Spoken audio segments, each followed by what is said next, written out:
Alright guys, nag-order kami ng tripod 666 sa TikTok. Mag-unbox tayo ng tripod.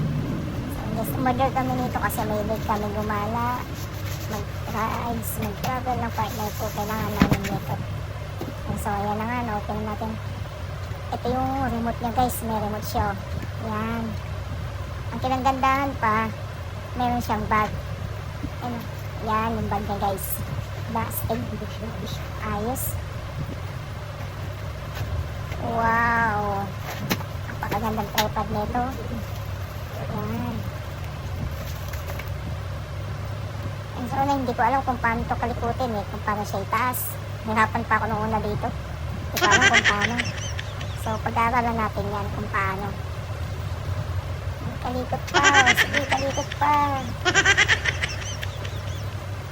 Yan. So, nakuha na natin, napag-aral natin kung paano siya taas. Wow! Yan. Di ba? Ayos. Gagamitin na. Yan guys siya, oh. Napakaganda. Magamit na rin sa wakas. Yan. Gusto siya guys, oh. Ayos, diba? Ayos. Then, ayan guys. Pag itataas siya is pakanan. Yan. Pero kung ibababa niyo siya is pakaliwa naman siya guys. Yan. Pakanan lang yan pagpataas. Diba? Right. Ngayon, kung gusto niyo siyang itaas, may siyang adjustment. I-adjust natin siya sa, yan, sa dulo. Paanan. Hilain lang. Depende kung gaano kataas yun guys. Yan. Yan. Then ayan yung sukatan niya. Pantay siya. Hindi. So, try natin.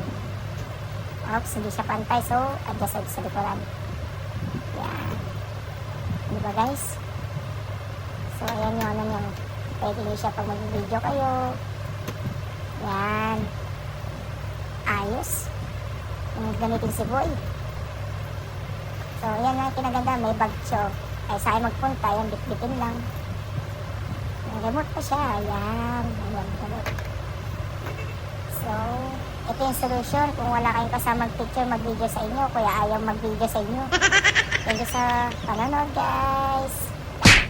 Tripod 666.